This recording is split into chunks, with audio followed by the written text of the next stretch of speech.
शिवलिङ्गं तत्प्रणमामि सदा शिवलिङ्गं कुङ्कुमचन्दनलेपितलिङ्गं पङ्कजहार सुशोभितलिङ्गं सञ्चितपापविलेपितलिङ्गं भावै भक्तिविरेव च लिङ्गं दिनकरकोटिप्रभाकरलिङ्गं तत्प्रणमामि सलिङ्गं सर्वसमुद्भवकारणलिङ्गम् अष्टदरिद्रविनाशकलिङ्गं तत्प्रणमामि लिङ्गं सुरवनपुष्पसदाचितलिङ्गं परमपदं परमात्मकलिङ्गं तत्प्रणमामि सदा शिवलिङ्गं लिङ्गाष्टकमिदं पुण्यं यः पठेत् शिवसन्निधौ ధనశాలి తగుదురు వర్తమాన కాలమందు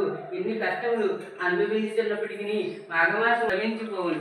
మాఘశుద్ధ దశమి నాడు నిర్మలమైన మనసుతో అణుమాత్రమైన సంశయం లేదు అని పార్వతీదేవితో శంకరుడు ఇట్లా ఆచరించవలను ఈ విధముగా తెలియపరచుండని కోరినది. అంత రకాల పుష్పములు పదములు తీసుకువచ్చి లక్ష్మీనారాయణ మండపము మధ్యన ఉంచి ఆ విగ్రహాలకు గంధము కర్పూరము అగరత్తులు మరియు ద్రవములు పూసి పూజించవలను. రాగి చెంబులో నీళ్లు పోసి మామిడి చిగుళ్ళు అందులో ఉంచి దానిపై కొబ్బరికాయను పెట్టి కొత్త వస్త్రము ద్రౌపదీప చందనాంగుడు పడుకున్న వస్త్రం నుంచి నైవేద్యములు చెల్లించవలను. తరువాత రాగి పాత్రలో నీరు పోసి అర్ఘ్య పాత్రము